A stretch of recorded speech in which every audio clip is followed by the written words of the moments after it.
রাকিব, কি অবস্থা তোর? জিল্লু তো বেটা ঢাকা আইতে আছে আজকে, জানোস? কি হইছে? জিল্লু কোন হালায়? জিল্লু কোন হালায়? আরে বেটা ওই যে বরবাদ সিনেমার যে জিল্লু আছে না, যে বলে যে ওই জিল্লু মাল দে, হয়তো আজকে ঢাকায় আসতেছে বেটা। ও আচ্ছা, ওই যে বরবাদে যে জিল্লু ক্যারেক্টার প্লে করছ হয়। হ্যাঁ, স্টার সিনেপ্লেক্সে আজকে 4টার সময় থাকবে। তুমি করবো কি আর? তা মোর কি করার আছে? এ বন্ধু, এই চল না আজকে আমরা স্টার সিনেপ্লেক্সে যাই। যা যা তুই যা, আমার অত সময় নাই, তোর মতো অত আজাইরে সময় আমার নাই, যা তুই চল। আরে এই যে বসুন্ধরা পান্থপথ স্টার সিনেপ্লেক্সে না, ওইখানে বেটা তোর বিকাল 4টার সময় থাকবে। চল একটু জিল্লুর সাথে দেখা করে আসি, একটু কথাবার্তা বলে আসি। তাই তুমিও যে দেহন মারাও, তুমি এক ছবি হতরবার দেখবা না? আরে যা বেটা, তোরে দিয়ে কোনো কাজই হয় না বুঝছস।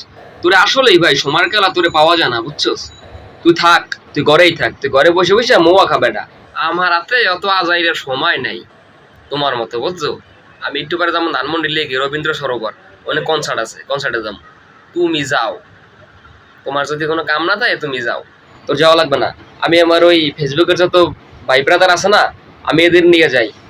হ্যালো বন্ধুরা, কি অবস্থা সবার?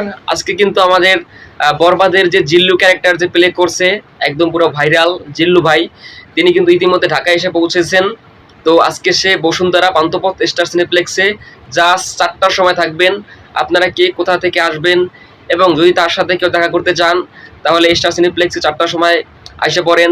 আপনাদের সঙ্গে আমার দেখা হয়ে যেতে পারে, বলা তো যায় না, দেখা হয়ে যেতেও পারে, ঠিক না?